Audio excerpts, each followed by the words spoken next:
बिस्मिल्लाह अर्रहमान अर्रहीम। मेरी शादी एक ऐसे घर में हुई जहां मेरा शौहर परदेश में था। सबको यही लगता था कि किस्मत खुल गई है, परदेसी शौहर मिल गया है, डॉलर्स आएंगे और जिंदगी आरामदेह हो जाएगी। मेरे घर वाले बहुत मुतमईन थे, खास तौर पर अम्मा, जो अक्सर मेरी पेशानी पर हाथ रखकर कहती थी, अल्लाह तेरा नसीब अच्छा करे, परदेश जाने वाला लड़का किस्मत संवार देता है। मैं खामोश रहती, दिल में छुपी बेचैनी को किसी से न कह पाती। जब रुखसती हुई तो दिल थोड़ा कांप रहा था। नए घर की दहलीज पर कदम रखा तो माहौल ही अलग था। सन्नाटा, सर्द महरी और एक अजीब खामोशी। मेरे शौहर ने तो फोन पर चंद रस्मी जुमले बोले, जैसे खैरियत से पहुंची, अम्मा का कहना मानना। मगर असल हैरत तब हुई जब मैंने अपनी नंदों को देखा। तीनों लड़कियां थीं, उम्र में मुझसे कुछ छोटी और कुछ बराबर, पर सबकी आंखों में खौफ, जैसे सदियों से रोशनी न देखी हो। पहली बार जब नंदों से मुलाकात हुई, वो किसी को कुछ बोल नहीं रही थी, सिर्फ नजरें झुकाए, लब सिले हुए। दिल में सवाल उठा, क्या हुआ इनके साथ? सास ने कोई तारुफ नहीं करवाया, सिर्फ इतना कहा, ये मेरी बेटियां हैं, काम में लगी रहती हैं। सास एक सख्त औरत थी, उसके लहजे में नरमी की जगह हुक्म था। हर बात में उसका हुक्म, हर फैसले में उसकी मनमानी। एक हफ्ते के बाद शौहर परदेश रवाना हुआ तो जैसे तन्हाई की कब्र में दफन हो गई। तब सास ने मेरे कंधे पर हाथ रखकर कहा, अब तुम इस घर की बड़ी बहू हो, नंदों की शादियां करानी है तुम्हें। मैं हैरत से बोली, हाँ, तुम ही इनके रिश्ते संवारोगी, तुम्हारे चेहरे से किस्मत खुलती है। उसकी आंखों में एक चमक थी जो मुझे बेचैन कर गई। मेरे लिए ये सब गैर मामूली था। सास दिन में कई बार यही कहती, अच्छी बहू वही है जो घर बसाने का हुनर जानती है। और मैं हर बार सोचती, क्या ये सब मेरा फर्ज है? लेकिन किसी को मेरी परेशानी से कोई गर्ज नहीं थी। पहली बार जब रिश्ते वाले आए, सास ने मुझे कमरे में बुलाया, जल्दी तैयार हो जा, अच्छी सी साड़ी पहन, वही हरी वाली, बाल खुले छोड़ देना और हल्का सा मेकअप कर लेना। किसके लिए? बस तुम तैयार हो जाओ, बाकी मैं देख लूंगी। मैं आईने के सामने खड़ी खुद को संवार रही थी।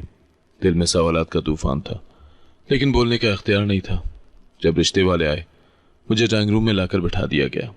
सबकी नजरें मुझ पर थी। दिल तेज धड़कने लगा। माशाअल्लाह, बहुत प्यारी है, एक औरत ने कहा।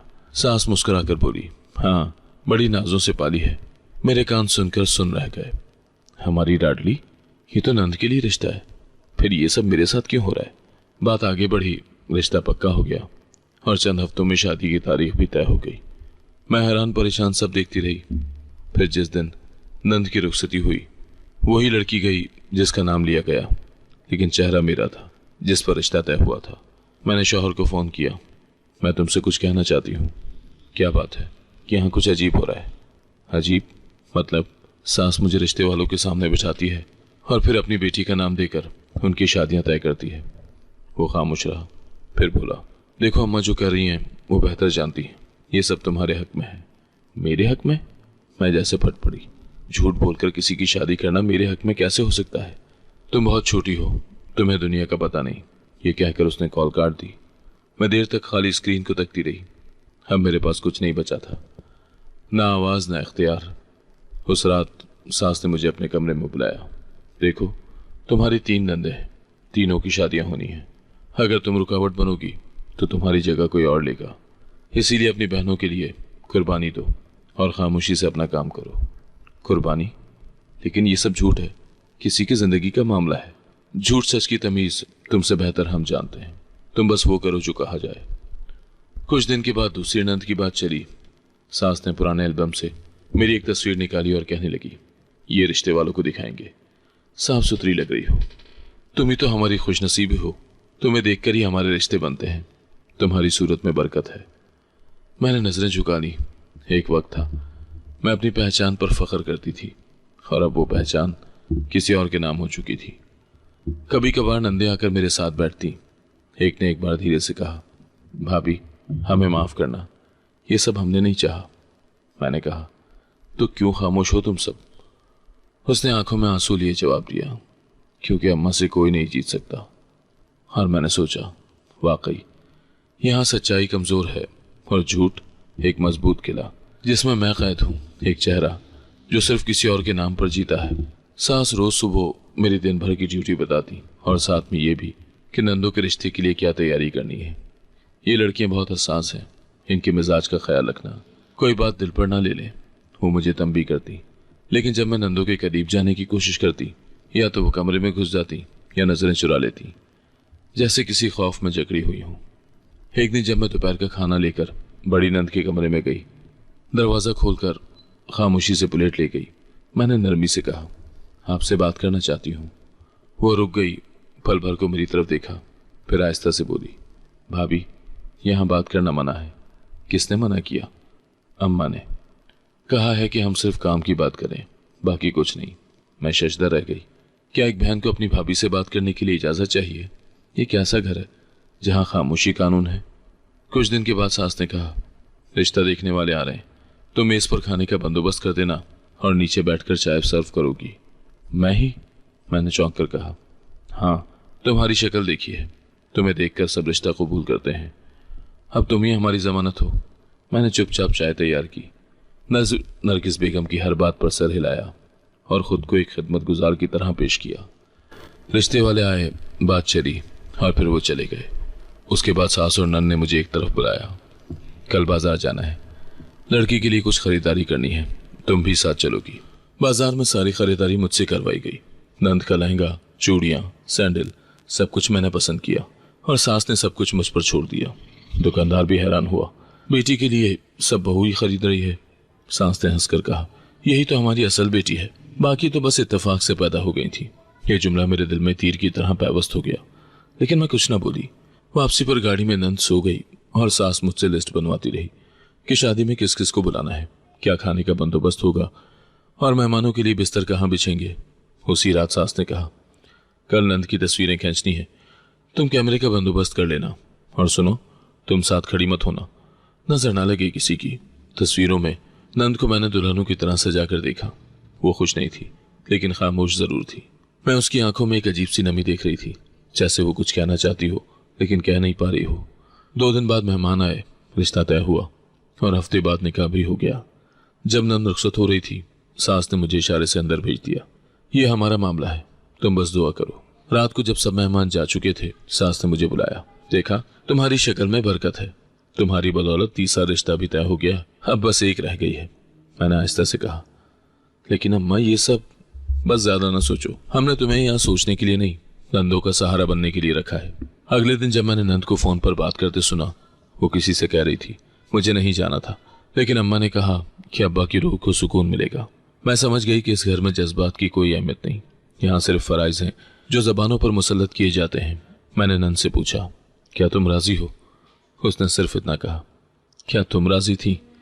मैं साकत रह गई। उसका एक जुमला मेरी सारी बेबसी आया कर गया।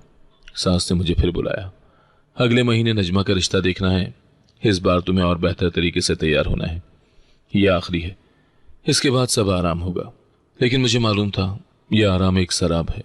मैंने सारी तैयारियों में दिल लगाया, मगर दिल ही दिल में गिनती करती रही कि शौहर कब वापस आएगा। हर दिन नए रिश्ते, नई झूठी मुस्कुराहटें, नई सच्चाइयों को छुपाने की मश्क, और मैं बस एक चेहरा जो सब कुछ बर्दाश्त कर रहा था, खामोशी से। सुबह सवेरे जब मैं किचन में चाय बना रही थी, सास ने आवाज दी, आज मेहमान आ रहे हैं, जरा अच्छे से तैयार हो जाओ, नीला जोड़ा पहनना, वही जो पिछली बार पहना था। मैंने चुपचाप सर हिला दिया। अब मुझे इन तैयारियों की वजह पूछने की भी जरूरत महसूस नहीं होती थी। मैं जानती थी एक और तमाशा तैयार है और मैं इसका हिस्सा हूँ। बस फर्क सिर्फ इतना था कि हर बार नंद का नाम अलग होता। कमरे में जाकर मैंने वही नीला जोड़ा निकाला, बालों को खुला छोड़ा और हल्का सा मेकअप करके आईने में खुद को देखा। वो चेहरा अब मेरा नहीं रहा था, वो किसी और की पहचान बन चुका था। जैसे ही मैं नीचे आई, सास ने फौरन मुझे सोफे पर बैठने का इशारा किया, यहीं बैठो, आज वाले खास लोग हैं, जरा मुस्कुरा कर बात करना। रिश्ते वाले आए, वही रस्मी एक चाय का दौर और नजरें मेरे चेहरे पर।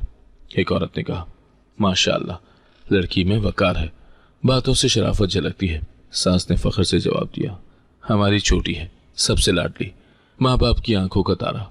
मैंने सर झुका लिया, जबान बंद, दिल बेचैन। रिश्ता तय हुआ, अगले हफ्ते बात पक्की करने की तारीख तय हो गई। लेकिन जिस दिन वो लोग दोबारा आए, मेरी जगह नंद को सामने लाया गया। नई तस्वीर, नया तारुफ, मगर रिश्ता वही था जो मेरे चेहरे पर तय हुआ था। रुखसती की तैयारी में भी मेरा किरदार वही रहा, खरीदारी, खाने पीने का बंदोबस्त, मेहमानदारी, सब ने मुझे दिल से सराहा। बहू जी, आप तो बेटियों से बढ़कर निकली हो, किसी ने कहा तो सास ने मुस्कुराकर जवाब दिया, हमारी बेटियों की कामयाबी की वजह ही यही है। उस दिन एक वाकया कुछ अलग था। जब नंद की शादी की तस्वीरें खिंचवाई जा रही थी, फोटोग्राफर ने मुझसे कहा, बेबी जी जरा आप भी साथ खड़ी हो जाएं। सब साथी तो है ना? सास तेजी से बोल पड़ी। नहीं नहीं, बहू की तबीयत ठीक नहीं, वो अभी आराम कर रही है। मैंने वो लम्हा नजरअंदाज किया, लेकिन दिल में वो जुमला चुप गया। वो दिन मुझे यह एहसास दिलाने आया था कि अब मैं सिर्फ एक आला हूं, जैसे किसी स्क्रिप्ट में लिखा किरदार जो अपने जुमले नहीं बदल सकता। एक दिन जब मैं बाजार गई, एक पुरानी वाकिफकार मिली। उसने खुशी से पूछा, अरे वाह, सुना है तुम्हारी छोटी बहन की शादी हो गई? तुम तो तस्वीर में बहुत खूबसूरत लग रही थी। मैं चौंक गई, फिर मुस्कुरा कर कहा, नहीं, वो तो मेरी नंद है। वो हैरान रह गई, पर सास ने तो बताया था कि तुम्हारी शादी की तस्वीरें थी वो। मैंने बात बदल दी, अरे कुछ गलतफहमी हो गई होगी, वैसे सब खैरियत है। घर आकर मैंने सास से जिक्र किया, बाजार में शाहिदा खाला मिली थी, वो मेरे बारे में शादी की तस्वीर का पूछ रही थी। सास ने कहा, तुम बस खामोश रहना सीख लो, दुनिया में सुकून तभी मिलता है। तुम्हें पता है कितनी मुश्किल से ये सब समेटा है? मैंने पलटकर जवाब दिया, अम्मा ये सब झूठ है। झूठ सच तुम नहीं समझोगी, तुम्हें बस वो करना है जो मैं कहूँ। उसकी आवाज में वो गुस्सा नहीं था, बस एक ठंडा हुक्म था जिसमें कोई गुंजाइश नहीं थी। कुछ दिन के बाद नंदो के कमरे में मैंने एक पुराना एल्बम देखा जिसमें मेरी तस्वीर चुपके से चिपका दी गई थी। हर रिश्ता तय करने के बाद वो मेरी तस्वीर रिश्ते वालों को भेजते थे और बात पक्की होने के बाद नंद सामने आती। मैंने वो एल्बम बंद किया। दिल में आहिस्ता आहिस्ता एक सवाल उबलने लगा, अगर एक दिन सच सामने आ जाए तो क्या होगा? उसी हफ्ते जब एक और रिश्ता आया, सास ने नए तरीके से काम दिया। इस बार उन्होंने मेरी तस्वीर ना सिर्फ दिखाई बल्कि मुझे रिश्ते वालों के सामने बोलने को कहा, बेटी खुद अपना तारुफ दो, लोग समझेंगे कि तुम में खुदा एतमादी है। मैंने हिचकिचाते हुए कहा, मेरा नाम सुरैया है, मैंने ग्रेजुएशन किया है। और सास ने बीच में बात काटी, हाँ हाँ, हमारी नजमा बिल्कुल सादा मिजाज है, माँ बाप की इज्जत है। मेरे चेहरे पर हैरत छा गई, लेकिन खामोश रहना सीख चुकी थी। उस रिश्ते के बाद जब नंद की रुखसती हुई, मैंने फिर वही काम दोहराया, इस्तकबाल, खिदमत, मेज़बानी, सब कुछ। मगर एक वाकया कुछ नया था। एक मेहमान ने कहा, बहू जी आप तो हर तस्वीर में होती हो, लगता है घर की जान हो। मैंने थके हुए लहजे में कहा, तस्वीर में तो हूँ पर हकीकत में नहीं। शायद किसी ने नहीं सुना, या सुना भी तो समझा नहीं। जब सब मेहमान चले गए, सास ने कहा, अब सिर्फ एक रिश्ता रह गया है, फिर तुम्हारी छुट्टी। मैंने आहिस्ता से कहा, छुट्टी नहीं, शायद मेरी जात ही मिट जाए। वो सुनकर खामोश हो गई। शायद उसे भी एहसास था कि वो क्या कर रही है, लेकिन फिर वही लहजा, वही नजरों की धमकी, और अगले दिन फिर एक नया जोड़ा, नई तस्वीर और एक और रिश्ता। एक दिन मैंने हिम्मत करके फोन उठाया, सोचा कि आज सब कुछ शौहर को बता दूंगी। फोन मिलाया, घंटी बजी, दिल की धड़कन तेज हो गई। दूसरी तरफ से आवाज आई, हेलो, हाँ सुरैया, खैरियत? मैं एक लम्हा चुप रही, अल्फाज जैसे जबान पर जम गए थे। मैं कुछ कहना चाहती हूँ। वो कुछ लम्हे खामोश रहा, फिर बोला, सीधी बात करो, मेरे पास वक्त कम होता है। मैंने कहा, यहाँ कुछ ऐसा हो रहा है जो तुम्हें जानना चाहिए। वो फौरन बोला, देखो, अगर घर की औरतें खुश हैं तो तुम्हें भी राजी रहना चाहिए। बात खत्म करो, बाद में बात करेंगे। और फोन बंद हो गया। मैं फोन हाथ में लिए बैठी रह गई। इतने में कमरे का दरवाजा खुला, सास अंदर आई। उनकी नजरें सीधी मेरे फोन पर थी। किससे बात हो रही थी? मैंने नजरें चुराई। शौहर से, उन्होंने एक सख्त लहजे में कहा। मैंने पहले भी कहा था, शौहर से घर की बात ना करना। अगर तुमने दोबारा फोन किया तो तुम्हें तलाक दिलवा दूंगी। तुम जानती हो मेरे लिए ये मुश्किल काम नहीं। उस धमकी ने मेरे गले में आवाज दबा दी। मैं चुप हो गई, जैसे किसी ने जबान काट दी हो। सास ने फिर वैसे ही किया। सुबह नाश्ते के बाद मुझे बताया गया कि शाम को खास मेहमान आ रहे हैं और मुझे तैयार रहना है। मैंने कुछ न कहा, बस अलमारी से वही सुर्ख जोड़ा निकाला जो अक्सर इन मौके पर इस्तेमाल होता था। जब कमरे में आईने के सामने बैठकर बाल संवार रही थी, छोटी ने दरवाजे पर आकर खड़ी हो गई। खामोशी से मुझे देखती रही, फिर बोली, भाभी आप हर बार कैसे इतनी खामोशी से तैयार हो जाती हैं? मैंने उसकी तरफ देखा। खामोशी शायद मेरी किस्मत बन चुकी है। शाम को मेहमान आ गए, मर्द, औरतें और एक नौजवान लड़का। उन सब की नजरें मुझ पर थी। मैं चुपचाप बैठी रही, जैसे कोई तराशीदा मुजस्मा। लड़की की माँ ने कहा, यही है वो लड़की? बहुत हसीन और बावकार है, सास ने जवाब दिया। हाँ, यही है हमारी लाडली, नजमा है। मेरे दिल की धड़कन बेतरतीब हो गई। मैंने एक लम्हे को नजर उठाई और देखा कि लड़के की निगाहें मेरे चेहरे पर जमी हुई थी। बातों का सिलसिला चला और रिश्ता फौरन तय हो गया। सास ने मुझे कमरे में भेज दिया और पीछे से सब मामला तय होते रहे। मैंने रात को हिम्मत करके सास से बात की। अम्मा, एक बात कहना चाहती हूँ। उन्होंने तेवरियां चढ़ाई। क्या है? ये सब बार बार दोहराना ठीक नहीं। इस बार कुछ ठीक नहीं लग रहा। वो लोग बहुत मुख्तलिफ लग रहे थे। तुम्हारी औकात है हमें सिखाने की, उन्होंने गुस्से से कहा। अपनी हद में रहो, तुम्हें जो कहा जाता है वही करो, और याद रखो अगर ज्यादा बोली तो तुम्हारी जबान खींच ली जाएगी। मैं खामोश हो गई, लेकिन दिल के अंदर एक तूफान सा चलने लगा था। इस बार कुछ अलग था। अगले दिन सुबह सवेरे सास ने मेरे लिए एक नया जोड़ा निकाला। ये पहनना है, तस्वीरें खिंचवानी है, हमें उन लोगों को वापस भेजनी है। मैंने जोड़ा हाथ में लिया, पर हाथ कांप रहे थे। नंद कमरे में आई और आहिस्ता से बोली, भाभी, वो लोग बहुत दौलतमंद हैं। अम्मा कह रही थी ये रिश्ता हमें बुलंदी पर ले जाएगा। मैंने पूछा, और तुम्हें कैसा लगा वो लड़का? वो खामोश हो गई। फिर कहा, मैंने उसे नहीं देखा। अम्मा ने कहा है हमें उनके सामने कुछ नहीं कहना। तस्वीरें खिंचवाई गई और अगले दिन ही वो लड़का और उसकी माँ दोबारा आए। इस बार नंद को सामने बिठाया गया, लेकिन चेहरे पर नकाब था। सास ने जल्दी से चाय सर्व करवाई और नंद से कहा, बस सलाम करो, ज्यादा ना बोलना। लड़के ने सर हिलाया। हमें कोई मसला नहीं, हमें जो दिखाया गया था हमने फैसला उसी वक्त कर लिया था। निकाह की तारीख रखी गई और तैयारी शुरू हो गई। बाजार जाना, जेवरात का इंतखाब, खाने की फहरिस्त बनाना, सब कुछ मुझे सौंप दिया गया। एक दिन बाजार में लड़के की खाला भी वहीं मौजूद थी। उन्होंने मुझे पहचान लिया। अरे बेटा, तुम वही हो ना जिसे हमने पहली बार देखा था? मैंने एक लम्हा चौंक कर उनकी तरफ देखा, फिर कहा, नहीं, शायद आपको कोई गलतफहमी हुई है। वो बोली, नहीं बेटा, हमें तो वही लड़की पसंद आई थी जो हमें दिखाई गई थी, और वो तुम हो। मैंने दिल पर हाथ रखा और वहां से निकल गई। रात को ये बात मैंने नंद को बताई। ये सब अगर शादी के दिन खुल गया तो क्या होगा? नंद की आंखों में खौफ आ गया। भाभी, मैं बहुत डर रही हूँ। अम्मा तो कह रही हैं कि सब संभल जाएगा, पर अगर ना संभला फिर अम्मा हमें बचा लेंगी। वो कहती हैं सब झूठ सच में बदल जाता है अगर वक्त पर समझा जाए। मैंने दिल दिल में फैसला किया कि अब अगर कुछ करना होगा, मगर फिर वही तंबी, वही खामोशी का कफल। सास ने सबको कह दिया कि जो भी हो, रुखसती मेरे जरिए तय हुई थी, और अगर कुछ हुआ तो जिम्मेदार भी मैं ही होंगी। तैयारियों का जोर बढ़ता गया। घर में हर रोज नई खरीदारियां, दावतनामे और मेहमानों के लिए इंतजामात। मगर मेरे दिल में हर दिन एक नया खौफ, एक नई धड़कन थी। शादी की रात करीब थी। मैंने आईने में खुद को देखा। वही चेहरा जो हर बार किसी और के नाम पर बिक जाता था, अब शायद वही चेहरा किसी बड़े तूफान का सबब बनने वाला था। बारात वाले दिन सुबह से ही घर में शोर था। मेहमानों की आमद, खाने का इंतजाम, हर तरफ हलचल।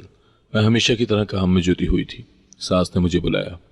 आज सब कुछ ठीक से होना चाहिए, जरा दिल लगा के काम करना। मैंने सर हिलाया, मगर दिल बेचैन था, जैसे कोई बड़ा तूफान आने वाला हो। बारात पहुंची, बाजे बजे, फूलों की बारिश हुई और दरवाजे पर इस्तकबाल हुआ। दूल्हे के वालिदैन के चेहरे पर मुस्कुराहट थी। मैं किचन से हॉल में आई तो लड़की की माँ मुझे देखकर ठिठक गई। फिर उसने इधर उधर नजरें दौड़ाई और नंद की तरफ इशारा करके बुलंद आवाज में कहा, ये कौन है? सास जल्दी से आगे बढ़ी। ये हमारी छोटी बेटी नजमा है, सब तैयारियां इसी के लिए की हैं। लड़के के वालिद ने सख्त लहजे में कहा, लेकिन हमें तो ये लड़की दिखाई गई थी। उसने मेरी तरफ इशारा किया। हमने इस लड़की को देखकर रिश्ता कबूल किया था, ये तो कोई और है। हॉल में सन्नाटा छा गया। मेहमान सरगोशियां करने लगे। लड़का भी आगे बढ़ा, मेरी तरफ देखकर बोला, ये सच है? क्या वाकई हमें धोखा दिया गया है? सास ने जल्दी से कहा, देखिए, कुछ गलतफहमी हो गई है, हम सब समझा देंगे। मगर बात बढ़ने लगी। लड़के के चचा ने पुलिस को फोन करने की धमकी दी। ये फ्रॉड है, हम केस करेंगे, इज्जत का मसला है। मेरे कानों में सन्नाटा उतर गया। सब नजरें मेरी तरफ थी, जैसे मैं मुजरिम हूं, जैसे सारा धोखा मेरे हाथों से हुआ हो। सास मुझे एक तरफ ले गई और कहा, तुम्हें निकाह के लिए तैयार होना होगा, यही वाहिद हल है। क्या? मैंने चौंक कर पूछा। हाँ, हम उन्हें यही बताएंगे कि गलती से दूसरी लड़की सामने आ गई थी, असल दुल्हन तुम हो। घूंघट निकालो, निकाह पढ़ो, हम मेहमानों को संभालते हैं। मैं दम बखुद रह गई। अम्मा, ये सब कब तक छुपेगा? बस एक बार निकाह हो जाए, फिर सब ठीक हो जाएगा। मैंने कुछ कहना चाहा, मगर वो मेरा हाथ पकड़कर अंदर ले गई, कपड़े बदलने दिए, जेवर पहनाया और घूंघट डाल दिया। मैं खामोशी से सब करती रही, जैसे किसी बेजान जिस्म को चलाया जा रहा हूं। निकाह हुआ, मौलवी साहब आए, मैंने 3 बार कबूल है कहा। सब ने मिठाइयाँ बांटी, मुबारकबाद दी। लड़के वालों को लगा मामला सुलझ गया है, लड़की घूंघट में है और निकाह भी हो चुका है। रुखसती के वक्त जब मैं गाड़ी में बैठ रही थी, दिल धड़क रहा था। सास ने मेरे हाथ में एक छोटा सा बैग थमाया और आहिस्ता से बोली, वहां जाकर सच मत बोलना, तुम बस 2 दिन में वापस आ जाओगी। गाड़ी चली, मैं पर्दे में छुपी एक नई मंजिल की तरफ रवाना हुई। उस घर में दाखिल होते वक्त मुझे ऐसा लगा जैसे कोई अनजान दरवाजा खोल रही हूँ, जहां से वापसी मुमकिन ना हो। दूल्हे की माँ मुझे खुशी से अंदर लाई। बेटा, ये तुम्हारा कमरा है, अब तुम यहाँ की मालकिन हो। मैं चुपचाप अंदर चली गई। कमरे में दूल्हा बैठा हुआ था। दरवाजा जैसे ही बंद हुआ, कमरे की फिजा में तनाव भर गया। वो कुर्सी से उठा, तेजी से मेरी तरफ आया और मेरे बालों से पकड़कर मुझे घसीट कर बिस्तर पर फेंक दिया। उसकी आंखों में सिर्फ गुस्सा था, अल्फाज तीर की तरह निकल रहे थे। तुम लोगों ने मेरी जिंदगी का मजाक बना दिया है। मैं हाँपती हुई बमुश्किल बोली, सुने, मेरी बात सुन ले। चुप रहो। वो थाड़ा, क्या अब भी कोई बहाना है तुम्हारे पास? निकाह से पहले जो लड़की देखी थी वो तुम थी, और शादी की रात कोई और सामने आ गई। तुम समझती हो हम अंधे हैं? मैंने आंखें बंद की, दिल की धड़कन जैसे बेकाबू हो गई थी। मुझे नहीं पता था कि ऐसा होगा। मुझे निकाह की कुछ देर पहले तक कुछ मालूम नहीं था। झूठ, तुम सब ये मिलकर खेल खेल रहे थे। मेरी माँ, मेरे दोस्त, सबके सामने मेरी इज्जत खाक में मिला दी। मैं अब किसी को क्या मुंह दिखाऊंगा? वो चीख रहा था, कमरे की दीवारें कांप रही थी। मैंने रो कर कहा, खुदारा मुझे कुछ कहने दें। मैं वो लड़की नहीं हूं जिसे आप समझ रहे हैं। मैं उस घर की बहू हूं, तुम्हारी बीवी की भाभी। मुझे बस सच्चाई के पर्दे में लपेटकर यहां भेजा गया है। उसके चेहरे पर एक लम्हे को हैरत दौड़ गई, जैसे कोई अनजाना अल्फाज सुन रहा हो। क्या कहा? भाभी? वो रुका। तुम क्या कह रही हो? जी, मेरी नंद थी वो, जिसका रिश्ता आपसे हुआ था। लेकिन जब बारात पहुंची तो सच सामने आ गया, और जब सब कुछ बिगड़ने लगा तो मुझे घूंघट डालकर निकाह के लिए बिठा दिया गया। मैं उस दिन से डरी हुई हूँ, खौफजदा हूँ। वो पीछे हटा, कुर्सी पर बैठ गया। उसने दोनों हाथों से सर थाम लिया। क्या बकवास है ये? मैंने करीब जाकर कहा। मुझे संभाला गया, तैयार किया गया, निकाह पढ़वाया गया और कहा गया कि सच छुपाना है। मैं तुमसे झूठ नहीं बोल रही हूँ। मेरे पास ना इख्तियार था ना फैसला, बस कहा गया और मैं चल दी। वो कुछ देर खामोश रहा, फिर आहिस्ता से बोला, तो फिर तुमने निकाह कबूल क्यों किया? क्योंकि मेरे पास और कोई रास्ता नहीं था। निकाह के वक्त मुझे कहा गया कि ये सब संभल जाएगा, और तुमने यकीन कर लिया। मेरे लिए यकीन ना करना भी मुमकिन नहीं था। मैं सालों से झूठ की दलदल में रह रही हूँ। तुम तो सिर्फ एक दिन का सदमा लेकर बैठे हो। मैं हर दिन यही झेल रही हूँ। वो खामोशी से मेरी तरफ देखता रहा। कमरे में घड़ी की टिक टिक गूंज रही थी। उसने एक गहरी सांस ली और आहिस्ता से कहा, मैं तुम्हें हाथ नहीं लगाऊंगा, लेकिन अभी तुम्हें यहां से जाना होगा। मैंने कहा, मुझे मत निकालो, ना वापस भेजो, बस सुन लो। वो उठा, दरवाजे की तरफ गया, उसे लॉक किया और फिर वो वापस आकर बोला, तुम यहां ही रहोगी जब तक मुझे सब समझ ना आ जाए। कमरे का दरवाजा बंद था। मेरे लिए वक्त जैसे थम गया था। मैंने एक कोने में बैठकर चादर लपेटी और खामोशी से रोना शुरू कर दिया। रात के आखिरी पहर जब वो दोबारा मेरे करीब आया, उसने कंबल मेरी तरफ फेंका। सो जाओ, कल सुबह बात करेंगे। मैंने कंबल लिया, जमीन पर बैठकर सर दीवार से टिका दिया। नींद आंखों से कोसों दूर थी। मैं सिर्फ एक सवाल सोचती रही, कल क्या होगा? सुबह हुई तो उसने खुद दरवाजा खोला, बाहर चला गया, मुझे कमरे में अकेला छोड़ दिया। थोड़ी देर बाद एक खात्मा ने आकर चाय दी। मैंने पूछा, क्या मैं बाथरूम जा सकती हूँ? उसने इस्बात में सर हिलाया और वो मुझे ले गई। वापस आकर मैंने खिड़की से बाहर झांका। नया शहर, नई गली, नया घर, लेकिन मेरे अंदर वही पुरानी कैद। दोपहर को वो दोबारा आया। उसके हाथ में कागजात का एक पुलंदा था। ये सब मेरे सामने खोला गया। निकाहनामा, तुम्हारी मालूमात और तस्वीरें सब मेरे पास है। मैंने कहा, तो अब क्या फैसला है? फैसला जल्दी नहीं करूंगा, मैं सब कुछ जानना चाहता हूँ। तुमने जो कहा अगर वो सच है तो फिर तुम्हें मेरे साथ रहना होगा, बतौर मेरी बीवी नहीं, बतौर सच्चाई का गवाह। मैंने सर झुका दिया। शायद ये एक नई आजमाइश का आगाज था, लेकिन मेरे दिल में एक हल्की सी रोशनी जागी, जैसे कोई दरवाजा खुलने को हो। रात उसी खामोशी में गुजरी। कमरे में सिर्फ मेरी सिसकियां थी और उसकी खामोश नजरें। वो बार बार मेरी तरफ देखता, जैसे कुछ जानना चाहता हो, लेकिन जबान जैसे बोझ तले दबी हो। मैं एक कोने में सिमटी बैठी रही, चादर में लिपटी हुई। वक्त का हर लम्हा एक कैद जैसा था। कभी वो खिड़की की तरफ जाता, कभी वापस आकर कुर्सी पर बैठ जाता। रात के दूसरे पहर मैंने हिम्मत करके दोबारा बोलना शुरू किया। मुझे तुमसे झूठ बोलने का कोई फायदा नहीं, मैं सिर्फ वही कह रही हूं जो सच है। मुझे इस्तेमाल किया गया, बस एक चेहरा समझकर। वो खामोश बैठा सुनता रहा। मैंने उसे सारी तफसील बताई, कैसे मेरी सास हर बार मुझे सजा कर रिश्ते वालों के सामने बिठाती थी और मेरी शनाख्त को अपनी बेटियों के नाम से जोड़ती थी। तुम्हारे रिश्ते के लिए भी यही किया गया। जब हकीकत खुलने लगी तो उन्होंने मुझे घूंघट में डालकर तुम्हारे साथ निकाह पढ़वा दिया। वो कुर्सी से उठा, कमरे में चहलकदमी करने लगा। क्या तुम्हारे शौहर को मालूम था इस सब के बारे में? नहीं, वो परदेश में है, सास ने सब संभाल लिया है। मुझे उससे कुछ कहने की इजाजत तक न दी। वो कुछ लम्हे रुका, फिर कहने लगा, अब तुम क्या चाहती हो? बस सच का हक और कुछ नहीं। मैं तुम्हें छोड़कर भी जा सकती हूँ अगर तुम चाहो। नहीं, अभी नहीं, जब तक सब कुछ वाज़ेह नहीं होता तुम यहीं रहोगी। सुबह का सूरज खिड़कियों से झांकने लगा तो बाहर शोर बढ़ गया। दरवाजे पर दस्तक हुई। वो करीब जाकर बोला, कौन है? बाहर से किसी औरत की घबराई हुई आवाज आई। मैं नजमा की माँ हूँ, प्लीज दरवाजा खोले। मैंने वो आवाज पहचानी। वो मेरी सास थी। उसने जो कुछ किया था अब आकर नया रंग देने वाली थी। दरवाजा खोला, सास ने अंदर कदम रखा और मुझे जमीन पर बैठा देखकर चौंक गई। उसके चेहरे का रंग बदल गया। ये तुम यहाँ? उसने जल्दी से दूल्हे की तरफ देखा। क्या हुआ यहाँ? वो खामोश रहा, फिर आहिस्ता से बोला, कुछ भी नहीं, जैसा आप लोग चाहते थे वैसा ही सब हुआ। निकाह भी हुआ और रुखसती भी। सास ने फौरन रुख मेरी तरफ मुड़ा। तुमने कुछ कहा तो नहीं? मैं चुप रही। दूल्हे ने कहा, अब बात का वक्त है, सच और झूठ का फैसला होना चाहिए। सास ने फौरन फोन निकाला और मेरे शौहर को कॉल मिलाई। बेटा, सुरैया अपनी मर्जी से यहाँ आई थी। नजमा का रिश्ता खराब करने वाली वही है। हमने तो समझा कि वो तुम्हारे लिए आई है, पर वो तो खुद अपनी खुशी से यहाँ निकाह पढ़वा कर आ गई। मैंने सुना और तड़प गई। अम्मा, क्यों? ये सब क्यों? तुम चुप रहो, तुमने मेरी बेटी का घर बर्बाद कर दिया। झूठ बोल रही है ये। मैंने दूल्हे की तरफ देखा। इनसे सच सुनो। वो साकत खड़ा रहा। उसके लिए शायद ये फैसला मुश्किल था। सास ने फोन पर रोना शुरू कर दिया। बेटा, ये लड़की तुम्हारे नाम की लाज नहीं रख सकी, अपनी मर्जी से निकाह पढ़वाया और अब इल्जाम हम पर डाल रही है। फोन बंद हुआ और मैं जमीन पर बैठ गई। सब कुछ खत्म हो चुका था। मेरी सच्चाई अब झूठ के शोर में दब चुकी थी। थोड़ी देर के बाद दूल्हा बोला, आप जा सकती हैं खाला जी, मैं जानता हूँ सच क्या है और मैं वक्त पर सब वाजे कर दूंगा। सास ने मेरी तरफ देखकर कहा, याद रखना, तुम्हें कोई नहीं अपनाएगा। तुमने अपनी कब्र खुद खो दी है। उसके अल्फाज तीर की तरह मेरे वजूद में पैवस्त हो गए। वो चली गई और कमरे में फिर खामोशी छा गई। कुछ देर के बाद दूल्हा बोला, तुमने अब तक जो सहा वो नाकाबिले माफ़ी है, लेकिन जो भी होगा मैं सच्चाई का साथ दूंगा। तुम चाहो तो कल वापस जा सकती हो, लेकिन अगर रहना चाहो तो खुद को संभालना होगा। मैंने आहिस्ता से सर हिला दिया। मैं अब सच से पीछे नहीं हटूंगी। कमरे का दरवाज़ा बंद रहा, लेकिन मेरी रूह जैसे पहली बार कुछ हल्की हुई थी। शायद अब आगे चलकर अंधेरे में रोशनी का कोई रास्ता निकलने वाला था।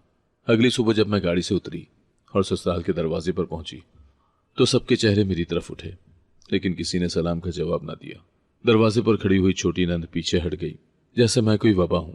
मैं आहिस्ता से अंदर दाखिल हुई। कदम जैसे जमीन पर नहीं पड़ रहे थे, बल्कि बोझ बन चुके थे।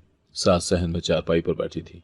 उसने मुझे एक बार देखा, फिर नजरें फेर ली। मैं आगे बढ़ी। अस्सलाम वालेकुम अम्मा, वापसी का रास्ता कैसे याद आ गया? वो जहरखुन लहजे में बोली, मैं कुछ वजाहत करना चाहती हूँ। अब वजाहत का वक्त नहीं। तुमने सब कुछ बर्बाद कर दिया। नजमा का रिश्ता, हमारा मान, सब कुछ खाक में मिला दिया तुमने। मैं खामोश खड़ी रही। मेरी आंखें नम थी, लेकिन हिम्मत बाकी थी। कमरे में गई तो देखा कि मेरा सारा सामान समेट दिया गया था, जैसे मैं इस घर का हिस्सा कभी थी ही नहीं। मैंने अपना मोबाइल निकाला, शौहर को फोन मिलाया। घंटी बजती रही, फिर उसने कॉल उठाई। मैं बात करना चाहती हूँ। मेरी आवाज कमजोर थी। अब बात बाकी नहीं रही। तुम जो चाहती थी वो कर लिया। मुझे किसी ने बताया है तुम अपनी मर्जी से निकाह के लिए गई थी। ये झूठ है, मुझे मजबूर किया गया था। मैंने तुम्हें सब कुछ बताने की कोशिश की थी, तुमने कभी सुना ही नहीं। अब कुछ सुनने की जरूरत नहीं। जो कुछ हुआ उसका अंजाम यही होना था। फोन बंद हो गया। मैं दरवाजे के पास खड़ी रही, जैसे वक्त भी ठहर गया हो। आधे घंटे के बाद दरवाजे पर डाकिया आया। सास ने लिफाफा लिया और खामोशी से मेरे हाथ में थमा दिया। मैंने वो खोला। वो तलाकनामा था। मेरे हाथ से वो कागज छूटकर जमीन पर गिरा। मैंने झुककर उठाया और दिल पर एक और बोझ रखकर पर्स में रख लिया। मैं कुछ न बोली, बस सहन से निकलकर घर से बाहर आ गई। मैके पहुंची तो दरवाजा खुला। अम्मा ने मुझे देखा, कुछ कहना चाहा, लेकिन सिर्फ ये कह सकी, चल अंदर। बाप सोफे पर बैठा था। उसकी नजरें टीवी पर थीं, लेकिन वो खामोशी से रिमोट बंद करके उठा और कमरे से चला गया। माँ ने मेरा बैग पकड़ा। थक गई होगी, नहा लो, कपड़े बदल लो। मैं अपने पुराने कमरे में गई। सब कुछ वैसे ही था, सिर्फ मैं वो नहीं रही थी। आईने के सामने बैठी तो खुद को पहचानने से इनकार कर दिया। वो चेहरा जिस पर कभी एक मासूम सी बीवी की मुस्कुराहट थी, अब शिकस्त की दास्तान बन चुका था। माँ रात के खाने के वक्त आई। कुछ खा लो, भूखी रहोगी तो बीमार हो जाओगी। मैंने आहिस्ता से कहा, माँ मैं कसूरवार नहीं थी। वो खामोश हो गई, फिर बोली, हम जानते हैं, लेकिन दुनिया को कौन समझाए। 2 दिन बाद मोहल्ले की खवातीन आने लगी, कुछ हमदर्दी, कुछ तजस्सुस और कुछ तंज के लिए। कितना अच्छा रिश्ता किया था, क्या हो गया? किसी ने पूछा। माँ ने बहाना बना दिया, ज़ाती बात है, जिक्र नहीं करना चाहते। मैंने घर के अंदर रहना शुरू कर दिया, अखबार टीवी सबसे दूर, बस दिन रात एक कोने में खामोश बैठती। एक दिन मामू की बेटी आई। उसने पूछा, तुम अब क्या करोगी? मैंने कहा, पता नहीं, शायद वक्त के साथ कुछ खुद ही बदल जाए। इद्दत के दिन शुरू हो चुके थे। हर दिन जैसे बरसों के बराबर होता। मैं इबादत करती, कुरान पढ़ती और बस यही दुआ मांगती कि मेरे लिए कोई नई राह निकले। इद्दत के आखिरी दिन शाम के वक्त दरवाजे पर दस्तक हुई। अब्बू ने दरवाज़ा खोला। बाहर वही लड़का खड़ा था जिससे मेरा निकाह हुआ था।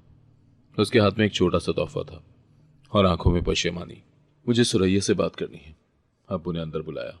माँ और मैं बैठे, वो सामने कुर्सी पर बैठ गया। मुझे माफ़ कर दो, मुझे सब कुछ समझने में वक्त लगा। मैंने तुम्हें गलत समझा, लेकिन अब सब कुछ साफ है। तुम बेकसूर थी। मैं खामोश बैठी रही। वो बोलता गया, मैंने तुम्हें दिल से कबूल किया था। मैं चाहता हूँ हम दोबारा आगाज़ करें, इस बार सच्चाई के साथ। माँ ने मेरी तरफ देखा। फैसला तुम्हारा है बेटी। मैंने एक लम्हे को आंखें बंद की, फिर आहिस्ता से सर हिला दिया। इद्दत खत्म होने के 1 हफ्ते के बाद दरवाजे पर दोबारा वही आशना दस्तक सुनाई दी। माँ ने दरवाज़ा खोला। बाहर वही लड़का खड़ा था जिसके साथ मैंने हाथ साथ ही निकाह किया था। इस बार उसके हाथ में कोई नया तोहफा या मिठाई का डब्बा नहीं था, सिर्फ नरमी और शर्मिंदगी उसकी आंखों में थी। क्या सुरैया से मिल सकता हूँ? उसने धीरे से कहा। माँ ने एक नज़र अंदर डाली और फिर कहा, आओ बैठो। मैं सहन में आई तो वो कुर्सी से उठ खड़ा हुआ, नजरें झुकाए बोला, मैं आज माफ़ी मांगने आया हूँ। तुमने जो सहा उसके बाद भी तुमने मेरे बारे में कोई गलत लफ्ज़ नहीं कहा। मैंने तुम्हें मौका ही नहीं दिया कि तुम अपना दुख कह सको। मैं खामोश रही। वो बोला, जब से तुम गई हो मैंने सब कुछ समझने की कोशिश की। नंदों की शादियाँ, झूठ का जाल, तुम्हारी खामोशी, अब सब कुछ मेरे सामने साफ है। मैं जानता हूँ तुमने वो सब नहीं चाहा था जो तुम्हारे साथ हुआ। मैंने पूछा, तो फिर अब क्या चाहते हो? मैं चाहता हूँ कि तुम मेरी जिंदगी में वापस आओ, मगर इस बार दिल से, मेरी इज्जतदार बीवी बनकर। माँ ने कहा, हमें सोचने का वक्त चाहिए। वो बोला, मैं हर दिन इंतजार करूंगा, जब तुम तैयार हो मुझे बता देना। वो चला गया और मैं अंदर कमरे में आकर बैठ गई। आईने में अपना अक्स देखा, वही चेहरा, लेकिन इस बार खालीपन नहीं था। दिल में एक ख्याल उभरा, शायद ये जिंदगी मुझे एक और मौका दे रही है सच के साथ जीने का। 2 दिन बाद मैंने माँ से कहा, अगर वो सच कहता है तो शायद मैं भी खुद को एक नई शुरुआत का मौका दे सकती हूँ। माँ ने अब्बू से बात की। मामू और नानी को बुलाया गया। सब ने सलाह मशवरा किया। सबकी एक ही राय थी, बेटी अगर सच्चाई के साथ तुम्हें कबूल किया जा रहा है तो शायद यही तुम्हारा नसीब है। इस बार निकाह सादगी से हुआ, कोई हंगामा, कोई फरेब नहीं था, सिर्फ खानदान के चंद लोग और मैं, अपनी सच्चाई के साथ। वो मेरे सामने बैठा। निकाह खां ने 3 बार पूछा और मैंने 3 बार कबूल है कहा। इस बार मेरी आवाज़ में यकीन था। रुखसती के दिन जब उसके साथ गाड़ी में बैठी, उसने मेरे हाथ पर हाथ रखा। ये जिंदगी का नया आगाज है और इस बार सिर्फ हम दोनों की मर्जी शामिल है, कोई झूठ, कोई मजबूरी नहीं। घर पहुंचे तो उसकी माँ ने मुझे सीने से लगा लिया। बेटी इस बार हमने तुम्हें दिल से अपनाया है। तुम्हारा सब्र, तुम्हारी सच्चाई हमें जीत गई। मैंने घर को संवारना शुरू किया, नई जिंदगी, नई उम्मीदों के साथ। वो मुझे छोटी छोटी बातों में खुशी देता, कभी मेरे लिए फूल लाता, कभी मेरी पसंद का खाना बनाता। मैं हैरान होती, क्या वाकई सच्चाई को इतनी जल्दी इज्जत मिलती है? एक दिन मैंने पूछा, तुमने इतने दिन के बाद क्यों फैसला किया कि मुझे अपनाना है? उसने कहा, तुम्हारी तस्वीर देखकर तुमसे दिल लगा बैठा था और जब हकीकत जाना तो और गहरा ताल्लुक महसूस हुआ। शायद इसलिए शादी के दिन भी तुम्हें देखकर जज्बात पर काबू न रख सका। मैंने हंसते हुए कहा, अब काबू है? वो बोला, अब तुम मेरी बीवी हो, अब जज्बात छुपाने की जरूरत ही नहीं। हमारी जिंदगी रोजमर्रा के मामूल में बदल गई। खुशी, सुकून और इज्जत मेरे हिस्से में आ चुकी थी। जब बाजार जाती, मोहल्ले की औरतें मुझसे मुस्कुराकर बात करती। माशाअल्लाह, तुम तो किस्मत वाली निकली, सच्चाई के साथ फतह हुई तुम्हारे हाथ। लेकिन दिल की किसी कोने में कभी कभार पुरानी यादें भी जागती थी, खास तौर पर जब सास की बहन के जरिए खबर मिली कि मेरी नंदू की जिंदगियां खुश नहीं हैं। एक की तलाक हो चुकी थी, दूसरी के शौहर ने उसे छोड़ दिया था और तीसरी अपने शौहर के साथ अलग रहने पर मजबूर थी। माँ ने एक दिन पूछा, कभी पहले शौहर की याद आती है? मैंने कहा, नहीं अम्मा, सिर्फ अफसोस होता है। वो परदेश में मेहनत कर रहा है और यहाँ उसका सच झूठ की चादर में दफन हो चुका है। कभी कभी दिल करता है कि उसे खत लिखकर सब सच बता दूं, लेकिन फिर सोचती हूँ जो शख्स अपने कानों से कुछ सुनने को तैयार ना हुआ, उसे आंखों से हकीकत दिखा भी दी तो वो कुछ नहीं बदलेगा। अब मेरी जिंदगी सच और मोहब्बत के सुतूनों पर खड़ी थी। मेरे शौहर का साथ, मेरी इज्जत, मेरे फैसले सब मेरे अपने थे। एक शाम वो मेरे पास आकर बैठा, मेरा हाथ पकड़कर बोला, सुरैया, तुमने जो झेला उसका अजाला मैं जिंदगी भर करता रहूंगा। मैंने मुस्कुरा कर कहा, अजाला नहीं चाहिए, बस साथ चाहिए। और हम दोनों चांदनी रात के साए में खामोशी से आगे बढ़ते रहे, एक नई जिंदगी की तरफ जहां झूठ की कोई गुंजाइश न थी, सिर्फ सच। अगर आपको आज की कहानी पसंद आई है तो वीडियो को जरूर लाइक कीजिएगा और अपने दोस्तों के साथ भी शेयर कीजिएगा। और हाँ, अगर आपने अभी तक हमारा चैनल सब्सक्राइब नहीं किया तो जरूर सब्सक्राइब करें। मिलते हैं कल एक नई और दिलचस्प कहानी के साथ। अल्लाह हाफिज।